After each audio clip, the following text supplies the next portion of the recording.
기도하는 시간이 될 수 있기를 소망합니다. 옆에 분들하고 목례로 인사하십시다. 은혜 많이 받고 가십시오. 반갑습니다. 예. 아들 예수 안에 있는 생명, 그런 제목입니다. 아들이 있는 자에게는 생명이 있고, 그리고 하나님의 아들이 없는 자에게는 생명이 없느니라. 엄청난 선언입니다.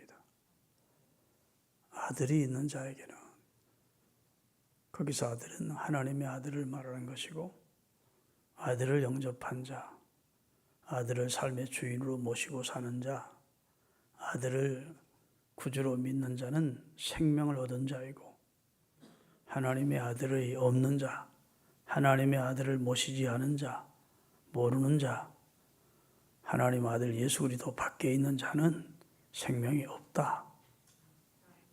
이게 지금 사도 요한의 선언이 아니고 예수님이 요한복음 3장 36절에 직접 선언하신 내용입니다. 그건 더 구체적으로 나옵니다. 요한복음 3장 36절을 띄워주세요.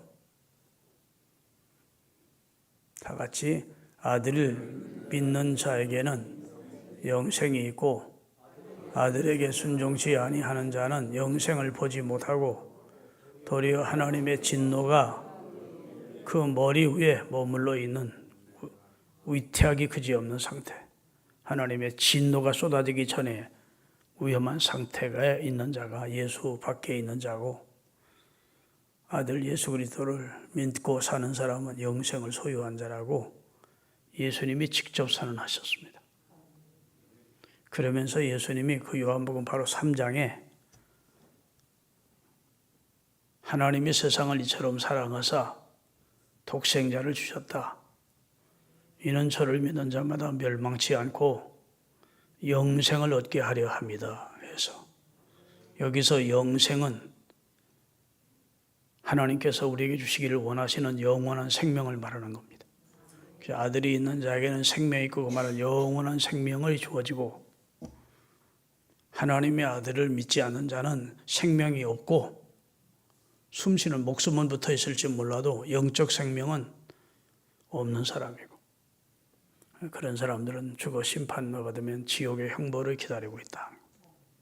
근데 하나님의 진노가 언제 쏟아질지 모르는 위태하기 그지없는 상태가 하나님을 부정하고 사는 삶의 상태라는 겁니다. 근데 사람은 그걸 모르죠. 불신자들은 큰 소리 빵빵 치면 하나님 믿으려면 내 주먹 믿어라 막 이러고 살지만, 하늘에 계신 자가 웃으시며 주께서 저희를 비웃을 일입니다. 하나님의 용납하심과 은혜 주심과 길이 참으심이 저들의 생명을 보존시켜 주는 것이지, 아마 하나님이 즉각 심판하신다면 이 세상 참 존재할 수가 없을 거예요. 그런데 성경 로마서에 보면 하나님의 인자하심과 은혜 주심과 길이 참으심과 용납하심을 너희가 멸시하면 안 된다는 거예요. 아멘. 하나님이 참고 계시고 돌아오기를 기다리고 있고, 천년이 하루같이 천년같이 한 사람이라도 죄를 회개하고 돌이켜 구원받기를 원하시기에 기다리시는 중이지, 하나님이 아니 계셔서 하나님의 심판이 없어서가 아니라는 겁니다. 믿습니까? 아무도 멸망치 않고 구원에 이르기를 원하셔서 기다리시는 하나님을 너희들이 무시하면 안 된다는 겁니다. 믿으십니까? 그래서 하나님께서는 우리 인간에게 생명을 주시는 방법을 외통수로 하셨어요. 석가모니를 통해서도 생명을 주시고, 공자를 통해서도 생명을 주시고, 마호메트를 통해서도 생명을 주시는 길을 선택하지 않으셨습니다. 그들은 한 인간이고 부정 모혈로 태어난 우리와 똑같은 성정을 가진 존재이고, 예수님은 성령으로 잉태된, 할렐루야, 죄 없으신 상태로 하나님의 특별한 섭리 가운데 태어난, 하나님과 우리 사이에 중보자가 되시기에 충분한 자격을 갖추신 분으로 이 세상에 오신 분은 인류 가운데 오셨던 분 가운데 오직 한 분, 예수님밖에 없다고요. 그래서 하나님은 구원받고 영생 얻는 길을 하나로 통일하세요. 외통수야. 예수님 외에는 길이 없대요. 사도행전 4장 12절을 띄우겠습니다. 사도행전 4장 12절. 자, 다른 이로서는 구원을 받을 수 없는, 이 다른 이 속에는 모든 이 땅의 종교 창시자들이 다 들어갑니다. 이 땅의 모든 권력자들이 다 들어갑니다. 이 땅의 모든 인간들의 이름이 다 들어가요. 다른 누구로서는 구원을 얻을 수 없나니 천하 사람 중에 구원을 얻을 만한 다른 이름을 우리에게 주신 일이 없다. 그 앞절에는 예수라는 이름을 소개하면서 예수님 밖에는 구원자 이름으로 하나님이 인류에게 제시한 이름이 없다는 겁니다. 그래서 생명 얻는 길은 예수를 통해서만 영적 생명을 얻고 영생에 동참할 수 있게 하신 거예요. 불신자들이나 타종교인들은 상당히 기분 나빠하죠. 왜 기독교인들은 자기들 종교만 구원이 있다고 하느냐. 여기에 대해서 불만을 가지는 사람들이 많습니다. 그래도 할 수 없어. 성경이 그렇다는 걸 어떻게 하겠어요? 아니, 나도 성경만 안 그렇다면 당신네 종교도 구원이 있습니다. 잘 믿으세요. 나는 내 종교 잘 믿겠습니다. 그러겠어. 그런데 성경이 아니라는데 어떻게 하냐고. 예수 안 믿고 죽은 부모님이 장례식에 갔는데 아들, 딸은 예수를 잘 믿어. 그런데 이 사람은 돌아가셨는데 끝까지 예수 부정하고 살았어. 예수 안 믿고. 그러면 아들, 딸 예수 잘 믿으니까 당신 아버지, 어머니도 구원받았을 겁니다. 그럴 수 없어요. 그건 성경에 없는 소리를 목사가 하는 소리. 구원을 내가 임의로 선언해 줄 수가 없는 거예요. 성경만이 진리예요. 구원은 개인적인 거예요. 아들이 잘 믿는다고 아버지가 구원 얻는 것도 아니고 아버지 잘 믿는다고 아들이 구원 얻는 게 아니에요. 단독으로 하나님 앞에서 신앙 고백을 해야 된다. 믿습니까? 구원은 하나님 앞에 단독자로 서는 거예요. 막 복수적으로 여러 서가지고 나 함께 고백했습니다. 아니야. 하나님 앞에 개인적으로 고백해. 아멘. 그래서 예수 그리스도를 통해서만 하나님은 인간을 구원하는 길을 제시하셨고, 그래서 구원은 외통수라고? 외통수야. 외통수 아시죠? 장기나 바둑 외통수 딱 걸리면 뭐 꼼짝없어. 하나님은 모든 인간의 죄악을 예수님에게 다 일괄 처리하도록 그에게 다 담당시키시고, 오직 그를 영접하고 그를 자신의 구주로 고백할 때만 그의 구원에 동참하시려고요. 그래서 영생을 얻게 해 주신 줄로 믿습니다. 예수님이 자기를 나는 누구라고 소개한 게 많아요. 나는 생명의 참포도나무다. 나는 빛이다. 나는 생명이다. 나는 선한 목자다. 그런 말씀 많죠? 나는 생명의 떡이다. 나는 이다라는 말이 많이 나와요. 그런데 요한복음 11장 25절에 보면 나는 부활이요 생명이다 그랬어요. 같이 읽겠습니다. 요한복음 11장 25절 26절 예수께서 이르시되 나는 부활이요 생명이니 나를 믿는 자는 죽어도 살겠고 무릇 살아서 나를 믿는 자는 영원히 죽지 않아. 아멘. 살아서 믿는 사람 안 죽어요? 여기서 죽지 않는다는 건 뭐가 죽지 않는다는 말입니까? 영적 생명은 죽지 않는다는 거예요. 살아서 예수를 믿으면 육체의 목숨은 죽어서 군뱅이가 나방으로 바뀌는 것처럼 어차피 썩을 몸이 썩지 아니할 몸으로 탈바꿈되는 육체의 죽음은 있지만 영혼은 죽지 않는다는 거예요. 나는 부활이요 생명이다. 나 믿으면 안 죽어. 아멘. 우리 영혼이 죽었다가 육체도 죽고 영혼이 죽었다가 그 다음에 부활하는 게 아닙니다. 육체는 그대로 산 상태로 우리 육체를 떠나서 우리 영혼을 떠나서 영혼은 우리 육체라는 장막집을 떠나서 아버지 집으로 가는 것이지 육체가 죽을 때 영혼도 같이 죽었다가 예수님 올 때 육체가 다시 부활하는 영혼이 부활하는 거 아니에요. 영혼은 그냥 죽여도 죽일 수 없는 게 영혼이야. 아무리 불 속에 넣어도 영혼은 타지도 않고 죽지도 않아요. 거기는 구더기 한 마리도 죽을 수 없대. 차라리 죽으면 존재가 없어지면 좋을 텐데 죽음이 없는 것이 지옥이에요. 믿습니까? 그래서 예수님은 내가 온 것은 너희로 생명을 얻고 양으로 생명을 얻고 더 풍성케 해주려고 왔다. 요한복음 10장 10절입니다.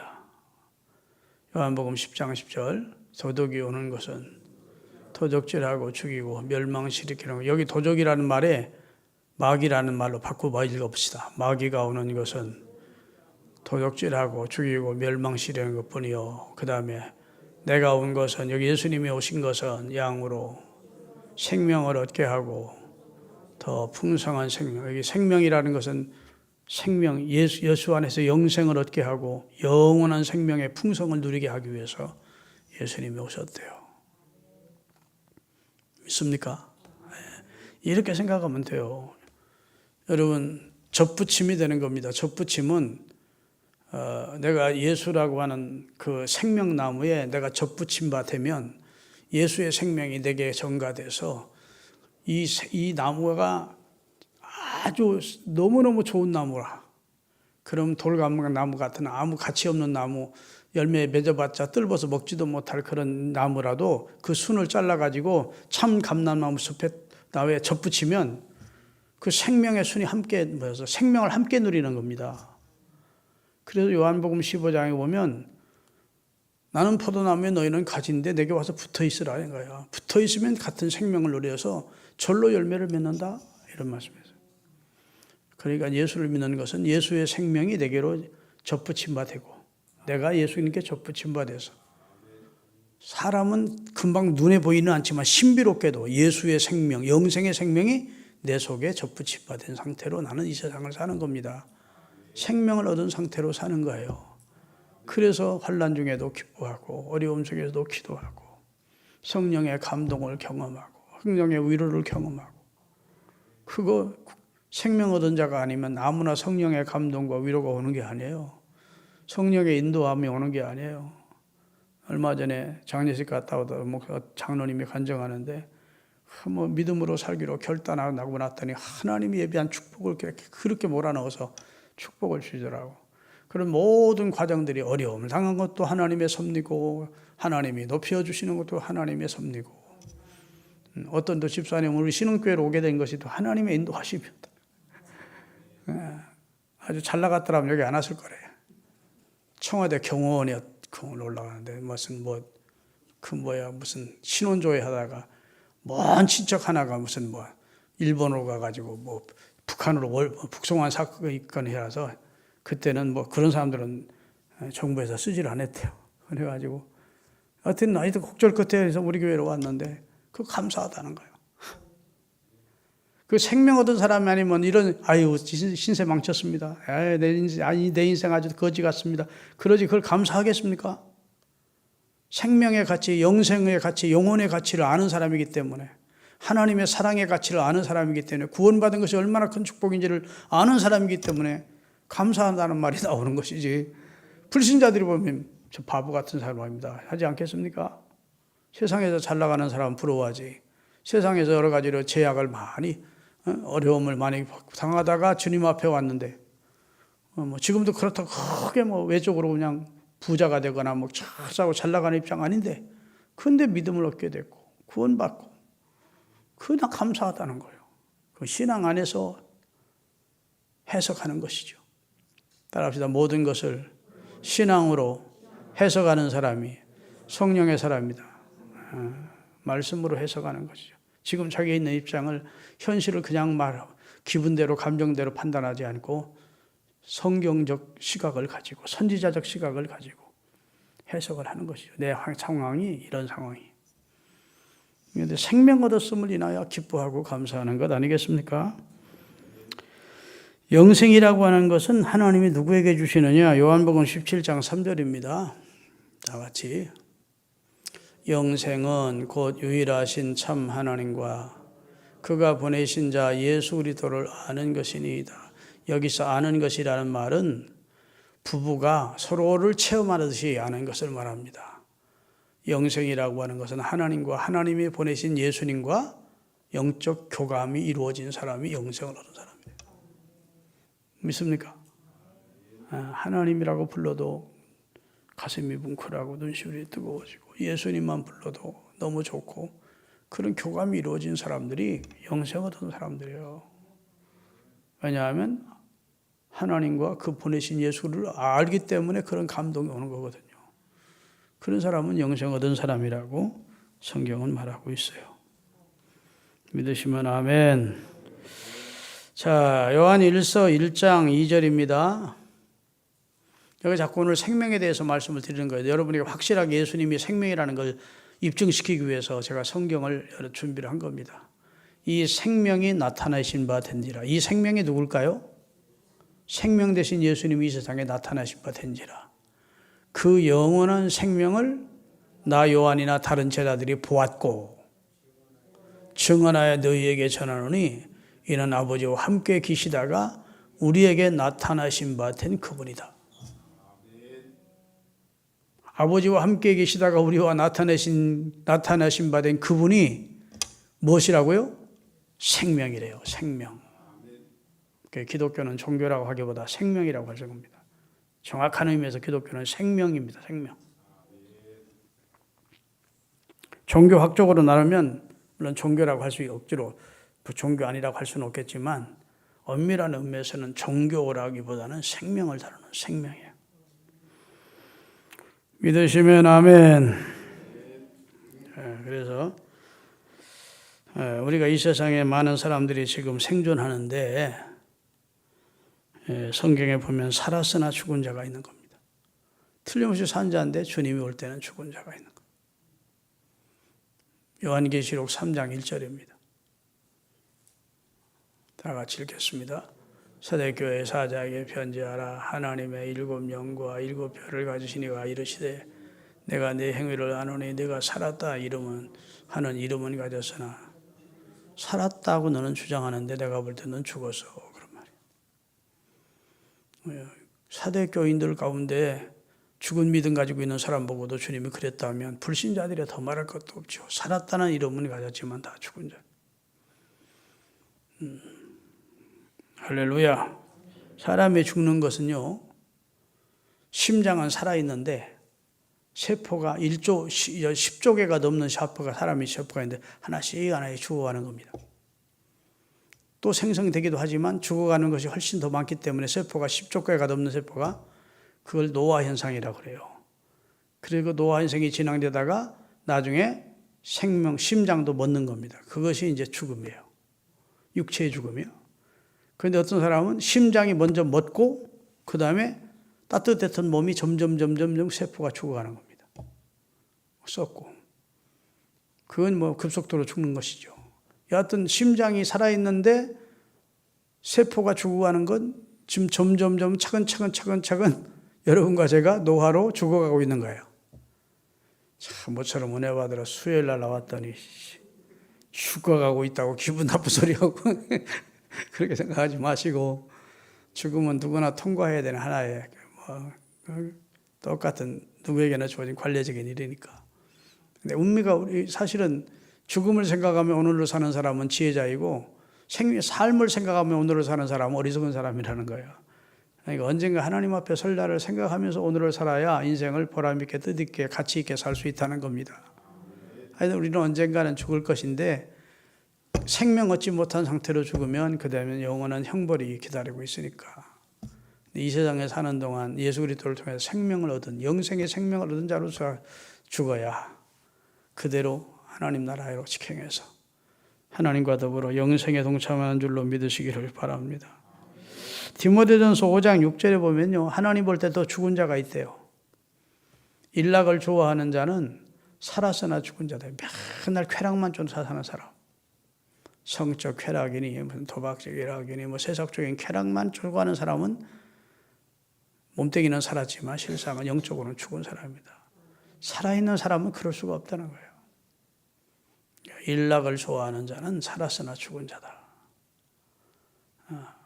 이렇게 말씀하고 있습니다. 로마서 6장 23절을 볼까요? 다 같이 죄에서 악은 사망이요 하나님의 은사라는 말 선물이란 말입니다. 하나님의 선물은 그리스도 예수 우리 주 안에 있는 뭐예요? 영생이래요. 하나님이 예수님을 통해서 우리에게 주신 선물이 예수님 자체도 선물이지만 예수님을 통해서 우리에게 준 선물이 진짜 귀한 선물인데 그게 영생을 주셨다. 아멘. 예수님은 자신을 가리켜서 세 가지로 딱 선언합니다. 요한복음 14장 6절입니다. 아니야. 예수께서 이르시되 내가 곧 길이요. 한마디 한마디가 참 중요합니다. 내가 곧 도다. 길도자를 써서 내가 진리요. 내가 생명이다. 그리 나로 말미암지 않고는 아버지 앞으로 올 자가 없다. 이 한마디 한마디를 가지고 이제 설교할 수 있는 교회가 있을 겁니다. 내가 곧 길이요, 진리요, 생명이다. 엄청난 선언입니다.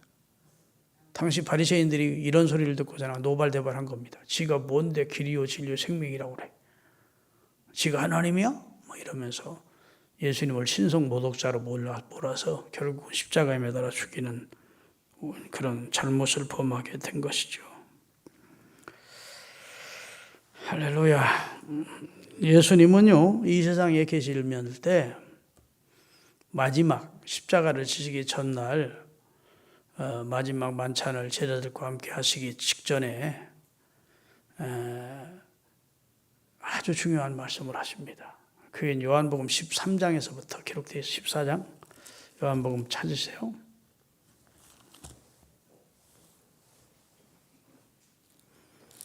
13장 1절입니다. 6월절 전에 예수께서 저 앞에 안 뜨니까 성경을 찾으셔야 돼요. 요한복음 13장 1절 6월절 전에 예수께서 자기가 세상을 떠나 아버지께로 돌아갈 때가 이른 줄 아시고 세상에 있는 자들을 사랑하시되 끝까지 사랑하시니라. 그 다음에 14장로 갑니다.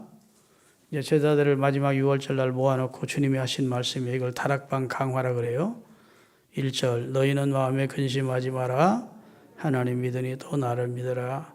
내 아버지 집에 거할 곳이 많도다. 그렇지 않으면 너희에게 일렀으리라. 내가 너희를 위하여 거처를 예비하러 가노니 가서 너희를 위하여 거처를 예비하면 내가 다시 와서 너희를 내게로 영접하여 나 있는 곳에 너희도 있게 하리라. 아멘. 이렇게 쭉 말씀하면서 이제 주님께서 성령을 보내시겠다는 약속을 하십니다. 내가 떠나가야 아버지께서 성령을 보내줄 것이고 성령 충만 받게 되면 내 한 일도 너희들이 하고 나보다 더 큰 일도 할 수 있으니 내가 아버지께로 가미니라. 성령이 너에게 오면 너희로 하여금 죄에 대하여 의에 대하여 심판에 대하여 깨우쳐 너희를 인도해 줄 것이다. 그리고 내가 너희에게 증거한 말씀을 모두 생각나게 해줄 것이다. 진리 가운데로 성령이 인도해 줄 것이다. 이런 말씀을 쭉 하십니다. 할렐루야. 그 25절, 14장 25절이에요. 내가 아직 너희와 함께 있어서 이 말을 너희에게 하였거니와 보혜사 곧 아버지께서 내 이름으로 보내실 성령 그가 너희에게 모든 것을 가르치시고 내가 너희에게 말한 모든 것을 생각나게 하리라. 이런 쭉 말씀을 하십니다. 그리고 나서 15장에 와서 1절입니다. 나는 참포도나무고 내 아버지는 농부라. 물은 내게 붙어 있어 열매를 맺지 아니하는 가지는 아버지께서 그걸 제거해 버리시고 물은 열매를 맺는 가지는 더 열매를 맺게 하려 하여 그것을 깨끗하게 하시느니라. 너희는 내가 일러준 말로 이미 깨끗하여졌으니 내 안에 거하라. 나도 너희 안에 거하리. 그 가지가 포도나무에 붙어 있지 아니하면 스스로 열매를 맺을 수 없음 같이 너희도 내 안에 있지 아니하면 그러하리라. 아멘. 쭉 말씀을 하십니다. 그리고 자기가 친구를 위해서 목숨을 바치면 이에서 더 큰 사랑이 없는데 자기가 너희를 위해 예수님이 친구를 위해 목숨을 버리는 것처럼 나는 너희를 위해 목숨을 버릴 것이다. 이렇게 말씀하시고 너희가 나를 택한 것이 아니고 내가 너희를 택했는데 이는 아버지께서 하나님께 주시는 영생에 너희를 동참시키기 위해서 그랬다. 이렇게 말씀을 하십니다. 할렐루야. 그 다음에 16장으로 갑니다. 16장. 내가 이것을 너희에게 이른 것은 내가 너희에게 이 말씀을 하는 것은 너희로 앞으로 실족지 않게 하려 함이라. 앞으로 예수 그리스도를 주로 믿는 너희에게 핍박이 올 때 너희가 왜 예수 믿고 믿음으로 살았는데 이렇게 핍박이 오지 하고 넘어질까 두려워서 믿음으로 사는 너희에게 핍박이 있을 것을 미리 경고해 두는 것은 실족지 않게 하기 위해서다. 이런 말씀. 아멘. 그리고 이제 17장으로 갑니다. 그리고 말씀 14장, 15장, 16장까지 이 석장을 예수님께서 제자들을 모아놓고 6월절 날 쭉 가르친 다락방 강화예요. 내가 이제 내일 십자가에 달려 죽을 것을 예수님이 아시는 주님이 지금까지 3년 동안 훈련시킨 제자들에게 이제 교회를 맡겨야 되는데 앞으로 이렇게 아주 중요한 유언과 같은 교훈의 말씀을 주십니다. 그리고 나서 그들을 가르치기를 다 마친 다음 하늘을 우러러 손들고 기도하시는 것이 이제 17장이에요. 예수께서 이 말씀을 하시고 눈을 들어 하늘을 우러러 이르시되 아버지여 때가 이르렀사오니 아들 나를 영화롭게 하사 아들로 아버지를 영화롭게 하게 하옵소서. 그 말은 내가 십자가를 지는 사명을 잘 감당해서 인류를 구원하는 일을 잘 감당할 수 있도록 도와주십시오. 그 말입니다. 아버지께서 아들에게 주신 모든 사람에게 뭘 주시려고? 하나님이 그 아들을 보내신 오늘 설교의 내용이 이 말씀을 전하기 위해서입니다. 아버지께서 아들에게 주신 모든 사람에게 뭘 주시려고? 영원한 생명을 주게 하시려고 만민을 다스리는 권세를 아들에게 주셨음이로시다. 영생은 곧 유일하신 하나님과 그가 보내신 자 예수를 아는 것이니이다.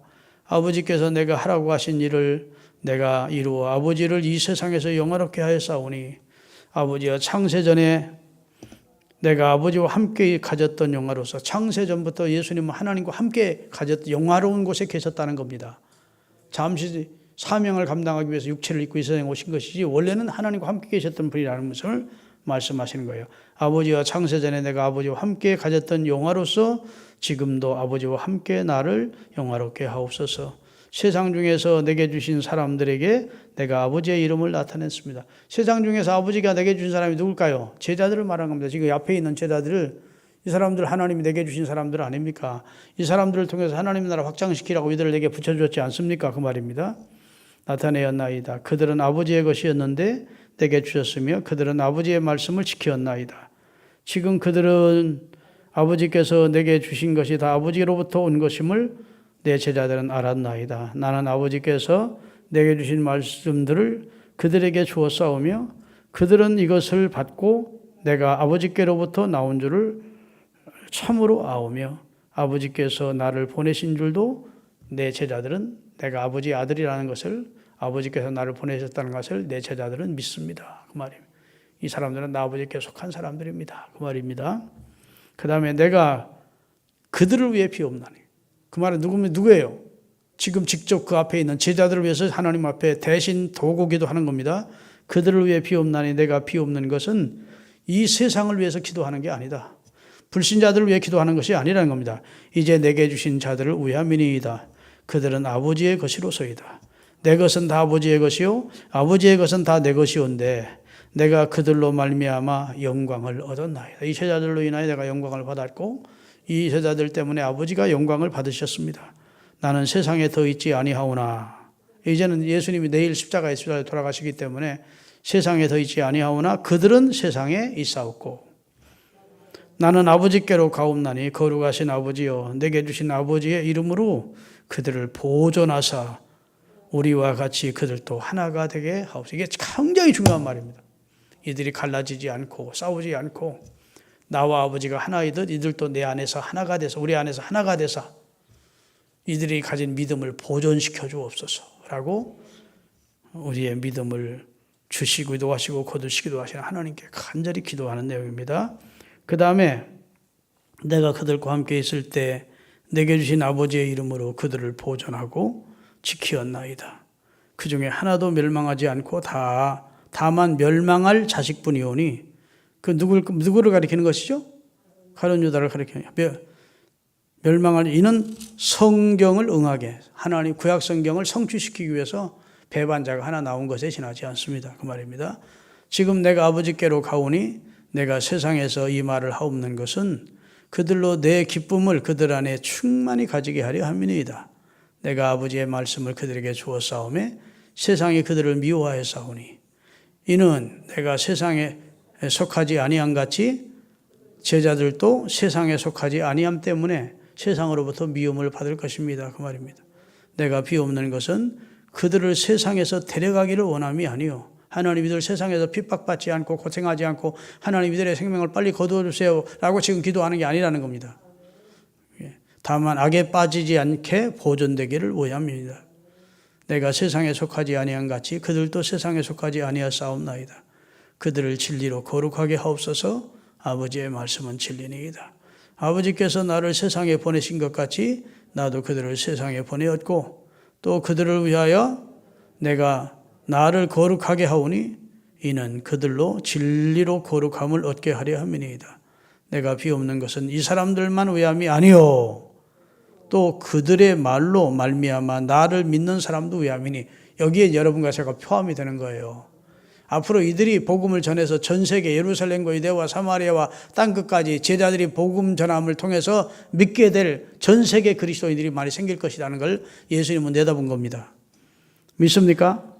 자, 다시 20절입니다. 내가 비옵는 것은 이 사람들만 위해서 기도하는 것이 아니요 이들로 말미암아 나를 믿는 사람도 위함이니 아버지여 아버지께서 내 안에 내가 아버지 안에 있는 것 같이 그들도 다 하나가 되어 우리 안에 있게 하사 세상으로 아버지께서 나를 보내신 것을 믿게 하옵소서. 내게 주신 영광을 내가 그들에게 주었사오니 이는 우리가 하나 된 것 같이 그들도 하나가 되어야 함이니이다. 곧 내가 그들 안에 있고 아버지께서 내 안에 계시어 그들로 온전함을 이루어 하나가 되게 하려 함은 아버지께서 나를 보내신 것과 또 나를 사랑하신 같이 그들도 사랑하신 것을 세상으로 알게 하려 함이로소이다. 아버지여 내게 주신 자도 내 안에 나 있는 곳에 함께 있어 아버지께서 창세로부터 나를 사랑하심으로 내게 주신 나의 영광을 그들에게 보게 하시기를 원하옵나이다. 의로우신 아버지여 세상이 아버지를 알지 못하여도 나는 아버지를 알았사오고 그들도 아버지께서 나를 보내신 줄 알았사옵니다.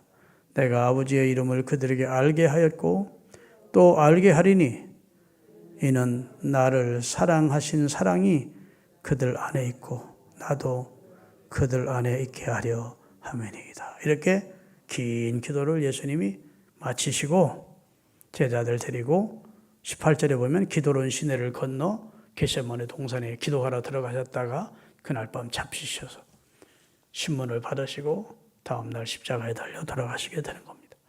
그게 예수님이 마지막 강화가 굉장히 중요한 거예요. 시간 있을 때 여러분 예수님이 요한복음 13장에서부터 여기 17장까지는 꼭 읽어서 마음의 은혜를 받으시기를 바랍니다.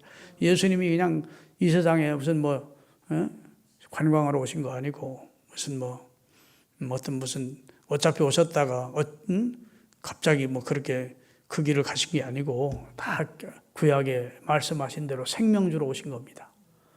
믿습니까?